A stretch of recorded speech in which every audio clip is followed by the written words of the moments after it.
Amateur Traveler is in its 20th year now, but can you imagine if I had people on the show who had never been to the destination, but had just read about it or seen a movie about it? That wouldn't make any sense at all, and you wouldn't listen. We all know how important it is to receive advice from people who know a destination to get the most authentic local experience.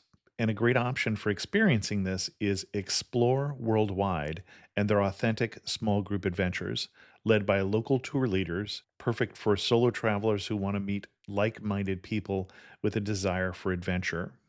I'm often an independent traveler, but two of my last three trips were with small group tours because they organize everything and it's a lot easier.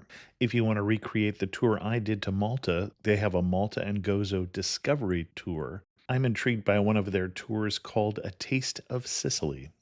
The company again is Explore Worldwide, and visit exploreworldwide.com to learn more.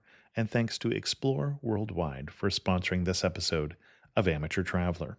The nights are long, the days are short, and the weather is chilly to downright cold, depending on where you are. It's a good time to slip into a Quince iconic Mongolian cashmere sweaters, which start at only $50. You can treat yourself to everyday luxury at an affordable price with Quince. If you really want to dive into luxury, you can check out their leather handbags, washable silk shirts, and European linen sheet sets. Whatever you're looking for at Quince, all the prices are 50 to 80% less than similar brands, and they do that by partnering directly with top factories and cutting out the middleman. They only work with factories that use safe, ethical, and responsible manufacturing processes. And of course, they use premium fabrics and finishes for that luxury feel in every piece. But you've already heard me rave about my Quince travel pants. Treat yourself this winter without the luxury price tag. Go to quince.com/traveler for 365-day returns plus free shipping on your order. That's QUINCE.com/traveler to get free shipping and 365-day returns. Quince.com/traveler. And thanks to Quince for sponsoring this episode of Amateur Traveler. Got my bags packed, I'm on a roll. I'm heading out there and I'm ready to go. I'm looking real good in my passport photo. Oh, no. Amateur Traveler episode 568. Today, the Amateur Traveler talks about hidden coves, fishing villages, cliffside walks, and a long walk on the Costa Brava in Spain on the Camino Ronda. Should be heading home, but maybe not today. Welcome to the Amateur Traveler. I'm your host, Chris Christensen. Let's talk about the Camino Ronda. I'd like to welcome back to the show Sherry Ott, who has come to talk to us about a hiking experience this time in the Costa Brava region of Spain. Sherry, welcome back to the show. Thank you for having me again. I say welcome back. This is the 6th episode of Amateur Traveler that Sherry has been on, also 2 episodes of This Week in Travel, talking about solo travel as a woman, travel in Lebanon, Costa Brava, Nova Scotia, and remote Alaska. I feel so lucky I've been on this many times. Well, we've been doing this show for a long time. 2 days from the time we were recording this. We're recording this on the last day of June 2017. And 2 days from now will be the 12th anniversary of Amateur Traveler. So there has been some time. Yes. And congratulations. Well, thanks. You are taking us back to Costa Brava, which we have talked about before, but we're doing a very specific trip this time. What are we talking about today? This is kind of unfinished business for me. So when we talked about Costa Brava before, we talked about all the different things you could do there. And there was one little thing in that last podcast where I referenced there was a hiking trail that goes up the coast. I might have even said in that interview that it's something I want to go back and do. I did a day hike on it. And ever since I did that, I've wanted to go back and do the entire thing. And from my standpoint, there was not a lot of information on how to do this hike. So I also really had a goal to go and do it, but also really document it a little better for Americans or English speakers, basically, that wanted to do it. Because there is information, but a lot of it was in Catalan and in Spanish. And there just wasn't anything really useful for someone who wanted to go do it independently. Okay. And this is not the first hike you have done. We were talking about some things before we started recording. True. It's not my first rodeo. That's a whole different show. Yeah. Actually, the first big kind of long distance hike I did was the Camino de Santiago. Hmm. And that's what really got this idea of long distance hiking or longer hiking under my skin. And I think that took me 5 weeks or something like that. But it was just such a great experience. And I finished it and I thought, how can I do this again? But I'm someone that does not like to do the same thing twice. So even though lots of people just go back and do the Camino de Santiago over and over again, ever since I finished, I had been on a quest to find other places for people to go and do similar type hikes. So, I mean, obviously you can hike anywhere in the world, but the Camino de Santiago is this really interesting hike that you can easily hike from village to village each day. And you can kind of go far, you can go short. There's villages about every 5 miles. You can have your luggage carried for you if you want. So you don't necessarily have to camp or cook out every night or anything like that. So I like, maybe it's as I get older, I'm like, I like that kind of hiking. Well, see, I liked it much more when you talked about having somebody else carry my luggage. So yeah, I do photography. So I find having someone carry my luggage and I can focus on photography and just the hiking and having a bed to sleep in at night. And I don't have to carry food and all that kind of stuff. That's what I really enjoy. And so I was looking for similar hikes like that I could do in other places in the world. And actually, I then did the Lycian Way in Turkey, or I did half of it. It was also like a 4-week hike. I did 2 weeks of it, thinking that that would be really similar. And it was a wonderful hike. However, that was one where you had to camp and you had to carry your own food for a few days before you'd get into a village. The villages were just further apart.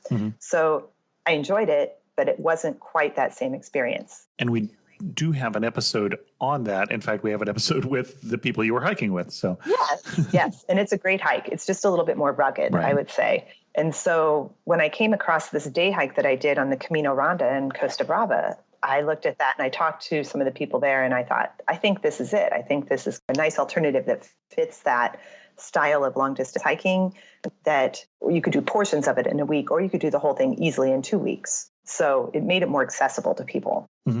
Tell us a little more about where you are. So you're on the coast of Spain. Yes. So the Costa Brava in Spain is basically the northeast of Spain. North of Barcelona. Yep. It lies in the region of Catalonia, which I'm sure many people have heard of.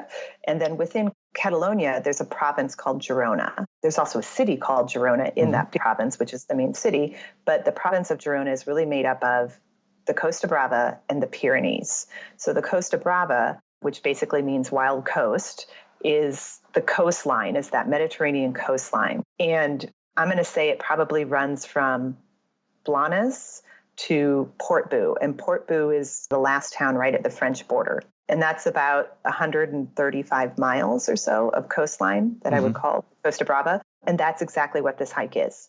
So hopefully that kind of orients you. Okay. So in terms of logistics, where did you start? Well, I actually started in Lloret de Mar. Oh, okay, sure. Yeah, you should be familiar with it. I have been to Lloret de Mar, which is very much a beach town. Yes. Yeah, and a touristy beach town. A very touristy beach town.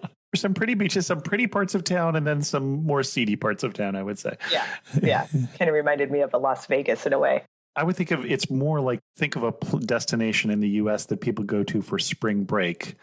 This is Spain's version of that. And so it was a good place to start because I didn't have to stay overnight there. Not that it's horrible. It's a lovely town. No. There are parts of town that I didn't like as much. But but that's where we started. I actually hiked with my father, and we can talk about that in a little bit. But we could have started in Blanes, which Blanes is the town just south of there. But one of the things that we did is we had 2 weeks. And when we looked at the whole thing, we decided we wanted to really maximize our hike for the best scenic views. And so that meant that, and we didn't have enough days to do the whole thing from Blanes to Portbou, but we could kind of pick and choose how we wanted to do it and connect the little disconnects with taxi, which were not many. And then we started a town later than what you could if you started at the beginning. So we started at Lloret de Mar. And you say the disconnects in your plan, or the trail doesn't go through in a couple places yet? It disconnects in our plan, okay. Definitely. Got it. However, we will need to talk about the trails because this is a little bit different. It's kind of hard to explain, but it's not necessarily all the Camino Ronda. So we kind of have to back up into the history. The Camino Ronda, well, what started as small footpaths along the cliffs, basically, connecting all the fishing villages. That's what started it. And it was in the 19th century. And so these little footpaths, some of them were very treacherous, but this is how these different little fishing villages in the area were connected. Then it evolved into kind of a police and surveillance border patrol route in the 20th century to basically stop smuggling along the Catalan coast. And in fact, that's how it got the name Camino de Ronda, because Ronda actually means like patrol. Okay. That's the history of them. The thing is that after the 1950s, the paths really fell into disrepair. So in lieu of really all the urban development that was going on. So as you know, there's all these little, what we used to call fishing villages. Now they're these lovely little beach towns peppered up the coast. And so as those developed, the stuff in between just fell into disrepair, the paths. And that's why it's kind of fun to be talking about this now, because now there's really an effort to reinstate the Camino Ronda footpaths that connect all the modern day villages now and run up the whole coast. But the problem is that it is not fully connected yet with the historic Camino Ronda. I kind of refer to this as a coastal path hike because it's really a combination of Camino Ronda, the ancient paths, and then other paths, mainly something called the GR92. And the GR92 is, you might have heard of the Grand Randonnée European Long Distance Path System. So these are very well marked paths and they're maintained all throughout Europe. And so this GR92 actually runs up the Catalan coast too. And in fact, it shares some of the same trail as the Camino Ronda, but where the Camino Ronda is either not been repaired or too dangerous, then the GR92 kind of goes back inland and you follow that. So it's really kind of a combination of both of these that make up the whole coastal path. And they're easy to follow. It sounds confusing, but it's not. When you're on the paths, it's actually pretty easy. Okay. That being said, let's get started. What are we going to see? Ooh, you're going to see some of the prettiest coastline. You're on the Mediterranean. And You did this what time of year, first of all? we did it in May. Okay. Or it's right at the beginning of, I would say, their busier season. We were still in the shoulder season, which was nice. And it was a little cooler, of course, because it can get quite warm around that area in the summer. So I really enjoy hiking in like shoulder seasons because there's not as many people on trails and it's just not as hot. The one downside of that is the Mediterranean water hadn't quite warmed up to the point where you just wanted to like go jump in yet. Sure. So if you end up doing the hike later in the year, the summer or say the fall, the water's warm and you just stop along any of these little coves and beaches and jump in whenever you want. So what is there to see? It's this beautiful connection of coastline that one of my favorite things about the Costa Brava are all these little hidden coves and beaches. It's cliffy, it's rocky. So the scenery is stunning. And then you can hike down into these little coves where the trail takes you and you're in this gorgeous turquoise colored water beach and you're the only ones there.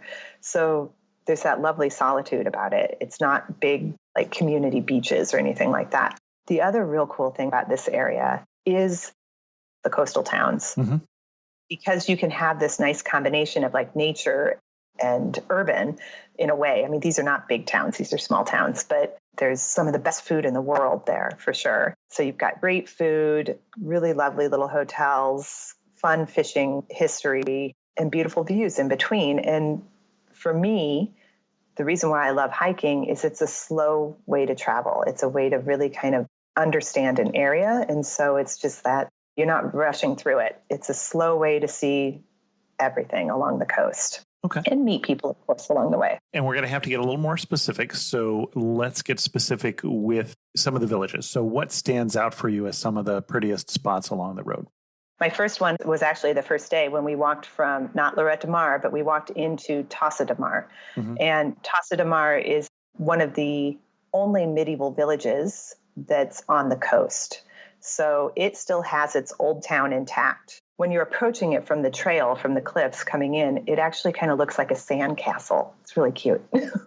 So you've got big towers and the walls of the medieval city, and there's the old city, and then there's, of course, the new city. But that was definitely one of the most picturesque places. And I'm going to guess it's like up on a cliff or something? Yes.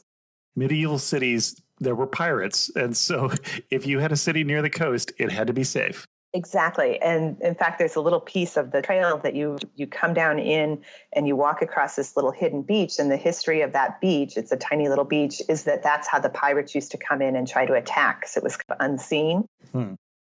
But yeah, the old medieval city is up on the cliff face. That was really a treat. I would say some of my other favorite places. Palamos is a really interesting town. It's got a huge fishing history. So there's a fishing museum there, fishing auction. You say a fishing museum. What does one see at a fishing museum? I'm assuming it's not, hey, here's that fish I caught. No. Let's see how big it is. No, it's really the history of the area. Okay. So it's the history of the fishing in the area, which is kind of appropriate because here you are walking along these old ancient paths that Sure. used to connect them. And this is what the fishermen used to use. And what did you learn about the history of the fishing in the area? Wow. That one's a hard one. But I mean, it was just these small little villages, and that's how they got by. And it's very much still intact today in many ways. The area is known for their seafood. So most of the fish that are being caught around that area are staying in the area and being used locally. It's not like they have a huge export business or anything like that. Right. Well, and I know I did a hike on the coast, well, probably part of the route that you did during the first T-Bex that was there from Yafrank to Oh, yeah. Calea de Palafrugel or something like that. And I have pictures of the beaches with all of these small fishing boats, not big boats, maybe 10-foot long fishing boats just covering the beaches, because I was there later in the day, obviously, when the fishermen had their boats put away. Yeah. They're all like little wooden boats. And like I said, it's still very alive and well. In fact, we actually stayed 2 nights in Tossa de Mar. Okay. And one of the mornings, because there's some day hikes you can do out of there that are really pretty, but one of the mornings I got up early and walked along the beach, and you can see all the fishermen leaving for the day. Sure. There are still very small individual guys, and then there are, of course, some bigger commercial ones. But it's just a neat little area for fishing, I think. I've never gone out and fished there, though, now that I think about it, which would be fun, too. So, okay. Other villages that stand out in your memory? Without a doubt, Cadaqués. So Cadaqués is further north. You might have heard of it before because it's famous for, it was the summer home of Dali. And so there is a museum there right outside of Cadaqués. That little village, it's hard to drive to. It's really hard to hike to. It was a long hike. That was my longest hiking day. Beautiful scenes. So that's kind of at the point where the landscape changes. So further south, hiking, it's a lot of trees and cliffs, like really high cliffs. And once you get up to that area, Roses and Cadaqués, it now changes because this is where the Pyrenees basically come to the sea. Exactly. So you've lost all trees for the most part. It's very rocky. And you can even see like the type of rock. I'm no geologist, but the type of rock changes. It becomes this porous. It's very different. And no trees. And then that's where you got Cap de Creus. And Cap de Creus is the easternmost outcrop of Spain. And it's this beautiful little cape that has a lighthouse on it. That hike, you can actually, that's a short hiking day if you want, from Cadaqués to Cap de Creus. And it's really beautiful. But it is like, there's no trees. It's very bushy, really rugged plants and stuff like that. But they still have all the little coves and beaches. It's just has a whole different feel to it. Well, and you were saying that there's no trees there. By contrast, then, the area south of that, at least from my pictures, is either little tiny towns and cliffs or trees. Yes. Yep. You're absolutely right. That's actually one of the fun things about doing the entire walk, if you have the time, is you get to see that change. And it is really kind of cool to see because it's very different between the north and the south. And even though it's only 100-mile or so, 135-mile area that we're talking about, it does change. So yeah, I loved Cadaqués. Cadaqués is kind of like it reminds me of a Santorini in a way. It's got all these little white homes and it's built on these hills and the cathedral sticks out lovely. There's some Michelin star restaurants there. There's great gin and tonics and a beautiful little waterfront. But then just over the hill, then you've got all of the Dali museum and home and stuff like that. Great gin and tonics usually implies a British expat community there. Oh, I could do a whole show on gin and tonics in Spain or in Costa Brava. Yeah, it does. And when I first went there years ago, it was probably one of the biggest surprises to me of that Hmm. region is how popular gin is there. Hmm. And it's not that they necessarily distill a bunch of it there. There are makers there, but Spaniards, they just love their gin. I mean, I don't understand why, but they have complete gin bars. So Hmm. you can go into a bar and they'll have 100 different bottles of gin, and that's all they do. Hmm. They will show you how to make a proper gin and tonic, which is not at all how we do it in America. We make very improper gin and tonics, according to them, which I would have to say they're right. What is the difference between a proper and an improper gin and tonic? Well, first of all, we in America at least probably normally put in lime or lemon or something like that. Okay. Nope, that is not allowed. We do not put juice in a gin and tonic in Catalonia. You can put a rind in, but not the juice. You would never squeeze the juice in. Okay. And it also starts with the glass. I don't know if we really have gin and tonic glasses here. It could be anything could be used, but in Spain, in that part of Spain, it's very much about this giant kind of goblet. Like it's actually quite heavy, and it's served in a goblet that has really thick glass because it's all about keeping the drink and the gin very cold, but you don't want the ice to melt. So they use these great big pieces of ice. You want to keep the drink cold, but you don't want the ice to melt and then dilute it because then that changes the whole taste, apparently. And then there's the different kinds of gin. Obviously, all have different flavors and tastes, but it doesn't stop there. They also have an equal amount of different types of tonic. Okay. With different flavors and stuff like that. So when you order a gin and tonic in the Costa Brava, which I had plenty of after the hikes, you have to name your gin and your tonic, which is a little confusing. Okay. Instead of putting, squeezing lime into it, they would put maybe peppercorns or different or thyme or whatever. They have different ways they garnish it, but that all depends on what gin and what tonic you chose. And then the bartender figures all that out. Very complicated. The odd thing with that is the whole history of the gin and tonic is this is just people taking their medicine.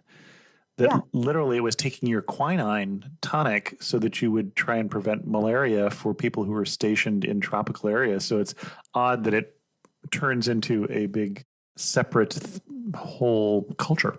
Yeah.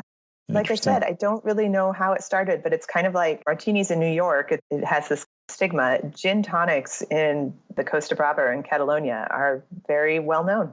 So if you go there, make sure you have one. Now, it also looks like when you were up in that area, you were hiking through one of the national parks in Spain. Yes, we hiked through a few national parks, but I don't know if I'm going to know the names right off the top of my head. Because lots of times when you're hiking, you don't know when you enter the national park and when you leave it. It's all kind of the same. But yes, we did. Some of the trails go through national parks. Absolutely. Those are the Camino Ronda trails for the most part, and they are well maintained in there. Yeah. I'll also say that we talked a little bit about South and North. You see a lot more people in the South along the trail than you do in the North. Oh, interesting. Okay.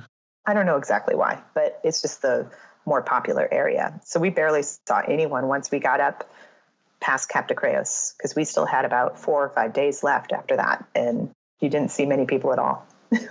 You just personally have gotten off the road full time. Not that you're not still traveling or travel blogging, but you have got a home base now. As you were hiking through here and all of those thoughts of maybe it's time to get off the road were going through, which town did you almost stop in and say, this is it? It doesn't get any better than this? Catechus is definitely one that would be on my list, but the other one I would say is Bigorre. Okay. It's a little off the coast, actually, and it's way up high on a hill. So you really have to earn your keep if you're going to hike up there. Maybe that's why I liked it so much, because I actually made it. But it is the hardest, most steepest climb of the hike when you're trying to hike up to Bigorre. But up there, there's also, it's an older medieval town. It's not as well intact, but there is a fort there that you can still get up and see the view of the whole area. And you see a lot more of the inland farming area, which is really beautiful. So you get a different kind of view than you've been walking along the coast the whole time, which is nice. But Bigorre, I don't know what it was. It's like this old colonial feel. Strangely, there's a lot of Cuban influence there. I was going to mention that if you didn't. Yeah. Just the style of homes are different. The people are even a little different, because you've got either people who maybe spent time in Cuba and came back, or people from Cuba that came. You might even know more about the history of why that is. Well, most of it is just what you said, the first one. There's a style of house that is there called a Cubano house, and it is from people who were from Spain who went to Cuba as part of the colonial process and then came back and brought back with them some of that New World style. And so in, I think, La Franque, for instance, or Ya Franque, I'm not sure how to, they weren't consistent with their double L's in that region, which drove me crazy. That area had a lot of the houses along the coast were these Cubano style houses. And it is a New World style house, but back in the old world from those people who were ex-expats. I don't know what that makes them. Just pats at that You're point. right. They just came back. You're absolutely right. Yeah, it's such a cute town. It's just a different feel than the rest of that area, definitely. And people were really nice. We actually had a day off there too. We took a couple of rest days. My dad, who was hiking with me, is 80. So it was good to have a few rest days. He probably did better than I did, though, honestly. Now, I'm guessing if he's 80, he's also in pretty decent shape. Yeah, he has good knees. Okay, that'd be useful.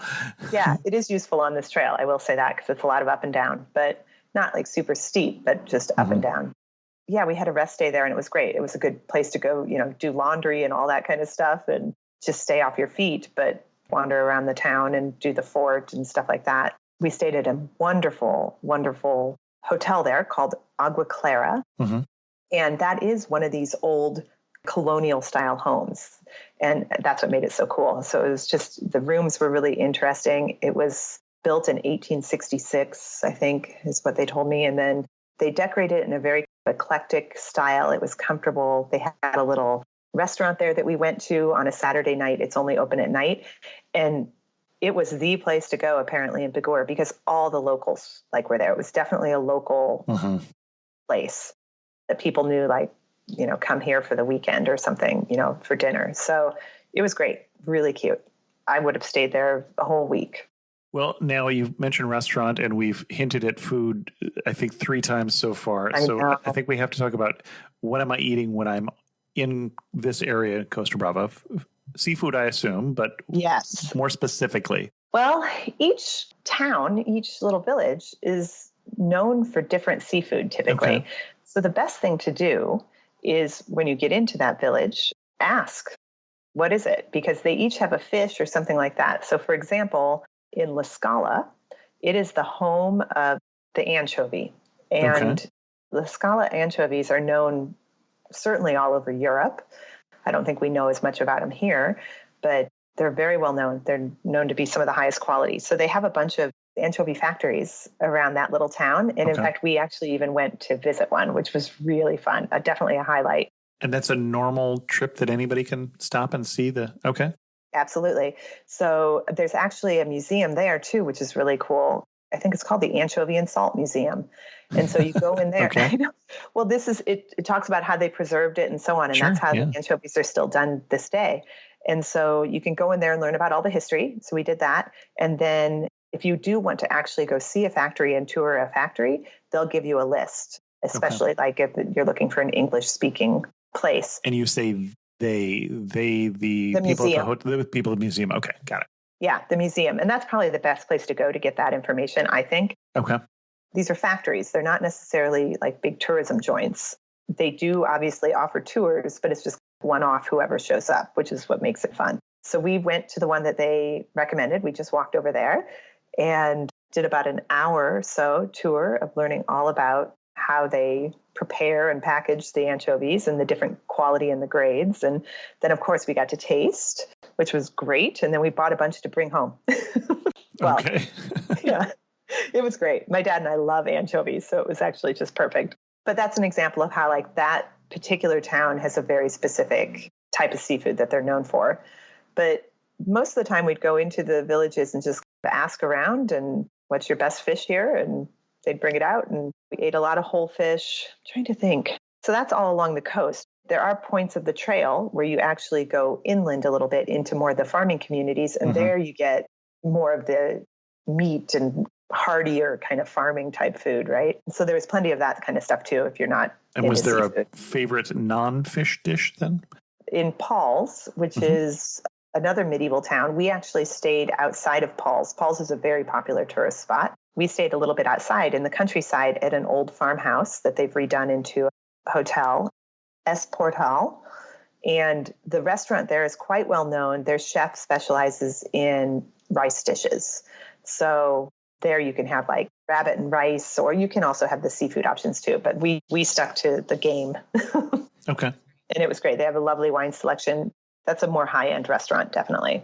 And it was just at the hotel called Es Portal. And how far in advance did you book your hotels on this route? Or how far in advance would you recommend?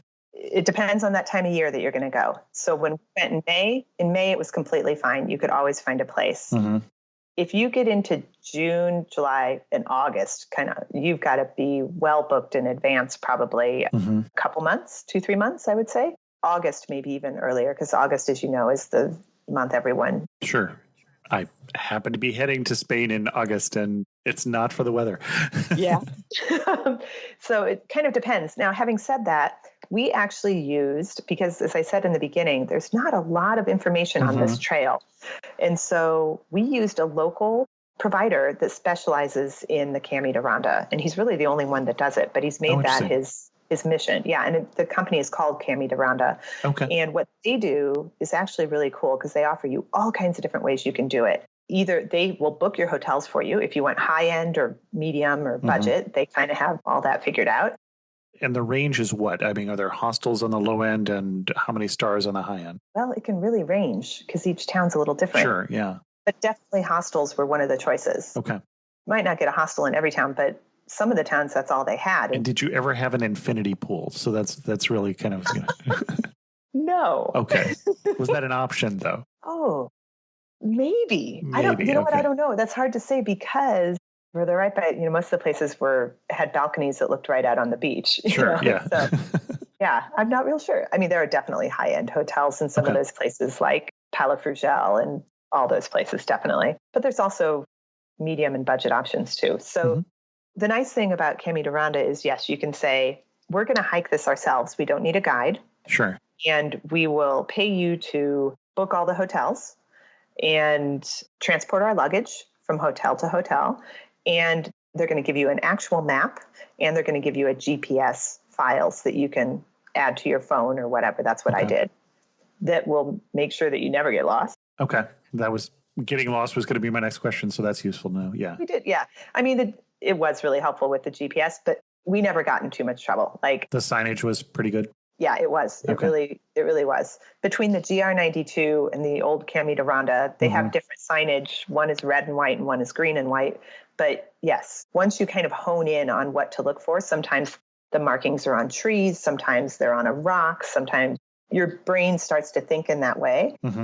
It's very easy to find then after that. But we also, as a backup, had these GPS maps that was kind of nice. They will organize all that for you. Now, I will say that they specialize in certain routes more southerly. So further south than where you started. No. But they don't do the north as much. They don't do Cadaqués as much, I guess is what I'm saying. So theirs starts in San Feliu, which is just a town past Costa de Mar. So they've got a nice route that starts in San Feliu and it goes through 3 different towns. You can either do it in 2 days or 3 days. And then my dad and I actually did it in 4 days. So you can take as much time as you want. And I think it ends at Tamariu. So you could even make a long weekend hike and don't even have to commit a week if you have less time, or if you want to add this on to a trip that includes Girona or some of the other things that we've talked about previously in Costa Brava. Okay, excellent.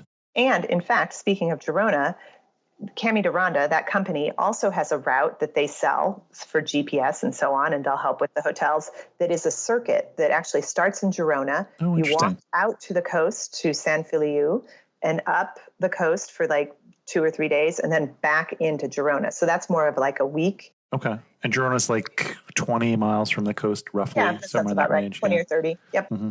And once again, they kind of do all the logistics for you. And that's a nice way to be able to see the coast because you get those like 3 beautiful days of the coastal area. And then you also get that inland kind of rolling hills and so on, which is a whole different feel. So, and you get Girona, which is great. So that's a neat option too. Okay. And it seemed like some of the inland trails might even be decent bike trails. The coastal sounds a little more steep than would work as well. Yeah. You could never do the coastal on a bike, but yes, there's probably some inland biking that would be a little bit easier. I mean, and on this, even on the coastal trails, there were some where you'd be in residential areas or you'd be kind of walking along the side of a busier highway or something. But that was pretty few and far between. It was much more like you're in the woods, you're right out at the coast. Sure. So yeah, it was rugged and a lot of steps, like I said, a lot of up and down because, as I said, you kind of go see all these beaches and these coves. Well, to do that, you're dropping down into these coves and then you got to go back up. Right. Unfortunately, yeah. I know. It's like, oh, in fact, one of the things I say about this hiking, which is very different than like the Camino de Santiago, which is just straight line across northern Spain. I compare it to if you look at your hand and if you're trying to get from your thumb to your pinky, you can't go straight. You're going to have to go out and around every one of these fingers.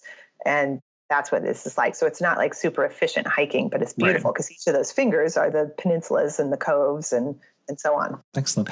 You skipped some parts. You got in a taxi. What did you skip and why? And how did you know to skip those is the other question.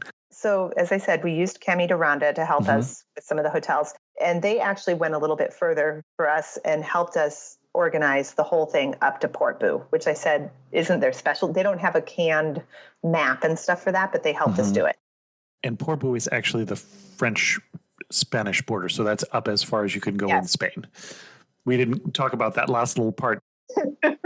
Yes, that is where we ended. Okay. Which is also a cute little town. Camino Ronda actually kind of helped us a little bit say like, oh, you only have so many days. So I would skip this piece because it's a flat day of 15 miles of walking. And if you don't have time, that's the piece I would take out. So got it. Okay.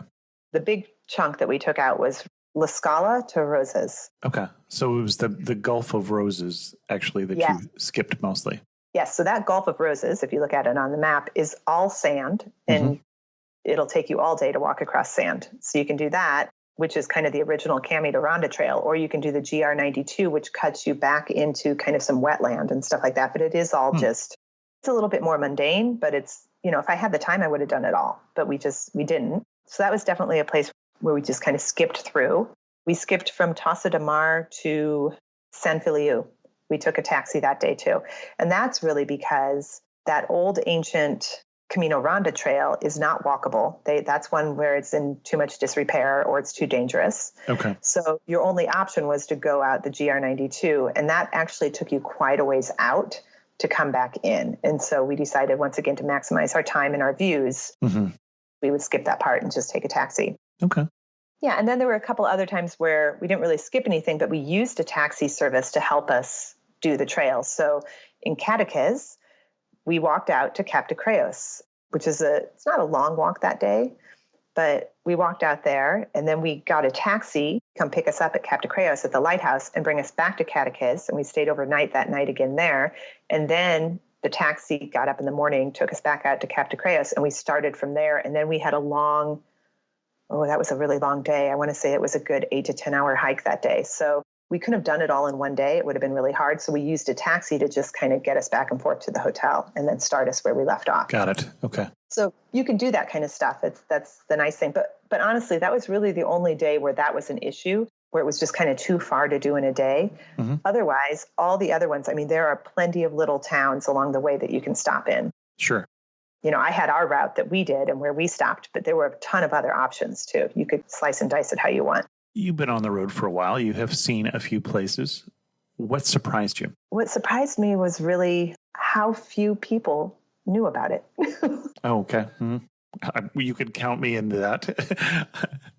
I believe our emails were, what are you talking about? And yeah.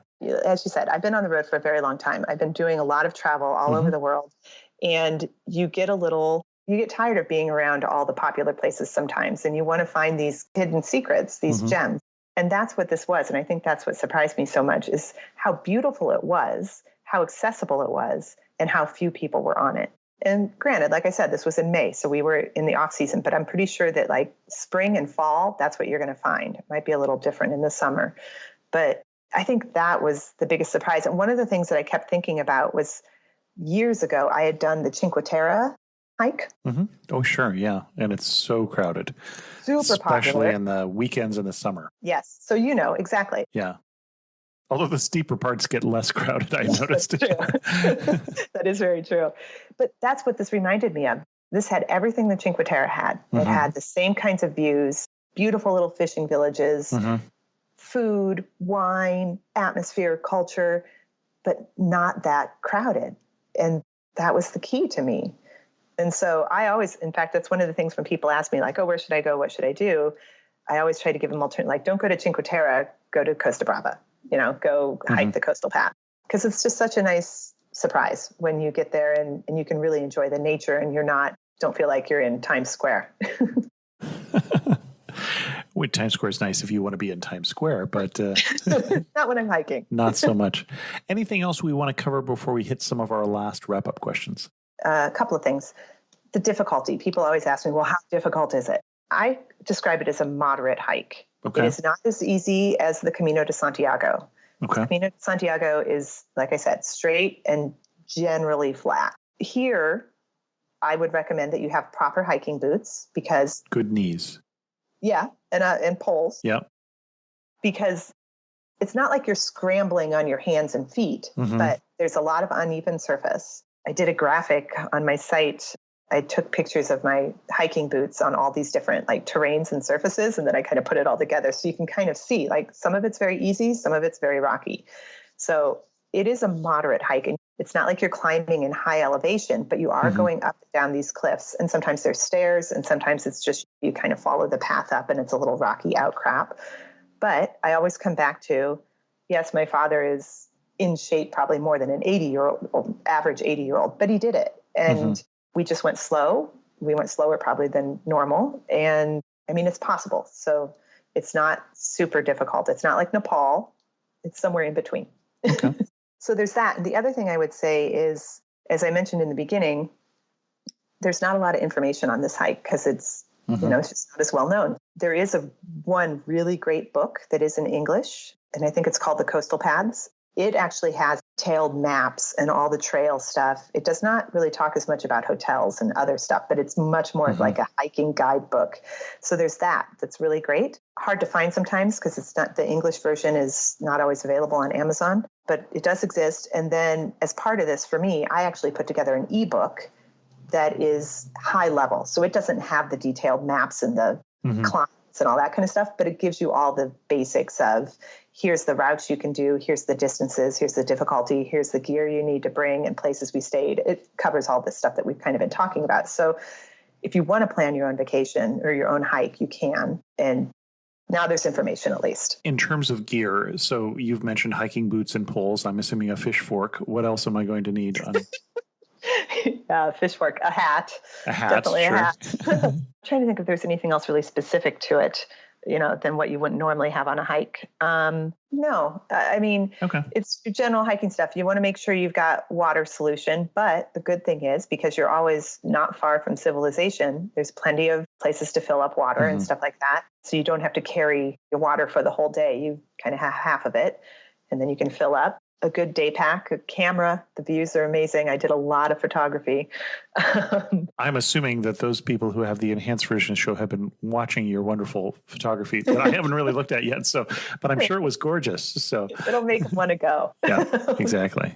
It is. It's just that beautiful and all the little beaches and stuff. And the most beautiful spot? I'm going to say Tamariu. And I say that to be a little bit different because Tamariu is a small town that we hiked into. The hike to get there was really pretty. And it's just not quite as well known as like Palamos or Palafrugell or those places. But I thought it was just as beautiful. And it has this big like crescent beach and the little buildings that surround it. It was lovely. I just liked the environment there. It was a little bit more chill. Okay. And obviously, if you're doing this in the summer, pack your swimsuit. Yes, definitely. And it's Spain, so you don't have to pack as much swimsuit. No, that is something to note. I'm so glad you brought that up because there are plenty of nude beaches along this trail, which always makes it interesting when you're hiking with your dad. It was a little awkward at first. If you don't have a nude beach, any beach in Spain is potentially a topless beach. True. Not all of the photos that I took on my hike are up here on my website. They are edited. But you're right. So you have the normal topless thing. The trail takes you right through some nude beaches too. Plenty of them. which, whatever, not a big deal. Just something people should know is why I brought it up. Yeah. I do think that's important. We don't want you to walk through the first one and go, why didn't they mention this? And they did. Actually, the people at Camino Ronda did mention that. Yeah, so exactly. we did have a little bit of knowledge of that, but it was always kind of a shock once we came to the first one and you just kind of divert your eyes. And it's funny. My dad and I had fun with it. It was fun. And, just for anybody who has a mental image there, it's never the people you want to see nude anyway. True. So true. My quote from Malaga was, Grandma has a new bathing suit, a new bikini. Why won't she wear all of it? But so. Yes. Well, and that also brings up, as part of the trails go over beaches. And so you are walking in sand, which is more challenging, but not the end of the world. You can also take your boots off and walk in your bare feet if you want. Yeah. But it's fun. I love the fact that the trails go right through the middle of the beach, or when the water is warmer, it's a great place to just take a break and a dip. Right. Last couple questions. One thing that makes you laugh and say only in the Camino Ronda. Only in the Camino Ronda. Wine is included in dinner and they bring you a whole bottle. Oh, wow. Okay. So you're walking all day and you got a bottle of wine at dinner. Sleeping was not a problem. No, sleeping was never a problem. But like most of that area of Spain, they have these menu del dias and menu of the menu day. of the days. Yep. And they're always cheaper, a little bit cheaper. They're normally a 3 or 4 course menu. And they even have them at the very high end restaurants too. So it's normally a 3 or 4 course menu. And with that, you get wine. And when there's 2 people that order it, they'll bring you a whole bottle of wine. So just be prepared and make sure you are drinking lots of water too at the same time. But yeah, my dad and I had a good time with that. Excellent. And if you had to summarize the Camino Ronda in 3 words, what 3 words would you use? Picturesque. Sure. Tasty. Okay. And solitary. Okay. Excellent. Sherry Ott, where can people read about your travels? Oh, they can read about me at ottsworld.com. And I have whole sections on the Camino Ronda, as well as all these other hikes I talked about. Okay. And we'll put a link to your ebook as well. Yeah, and the ebook is free. So no big deal there. It's free, but is there a special offer for listeners of Amateur Traveler? A bottle of wine. Maybe an anchovy. How's that? I might have to give away fewer anchovies than I do a bottle of wines. Sherry, thanks for coming on the show and sharing with us your love for Spain and specifically for the Camino Ronda. Thank you so much. In news of the community, I heard from our newly appointed fact checker, Mary, about the last show that we did on the Hebrides, and we did not quite get our facts correct in terms of the Highland clearances. I believe the guest speaker didn't accurately describe some of the components of Scottish history. The clearances were a brutal time during Scottish history. It had less to do with the breakup of the clans after Culloden and more to do with the changing economics. The landowners, the lairds, some of whom were English but not all, leveraged the increasing wool prices of the 1800s to shift their land from farming to sheep production. They moved the crofters, farmers, off the land, the vast majority of whom had lived on the farm and farmed the land for centuries. The crofters were forced away with nowhere to go and virtually nothing but the clothes on their backs. Mary, thanks so much for keeping us honest. I try and do fact-checking on the fly on the show, but I don't know everything, and sometimes I obviously miss things, so thanks very much. We still have space on the Amateur Traveler trip to India coming up here in November. I hope you can join us. And with that, we're going to end this episode of Amateur Traveler. If you have any questions or corrections, send an email to host@amateurtraveler.com, or better yet, leave a comment on this episode at amateurtraveler.com. And thanks so much for listening. I got to see one more cathedral. I got to sit in one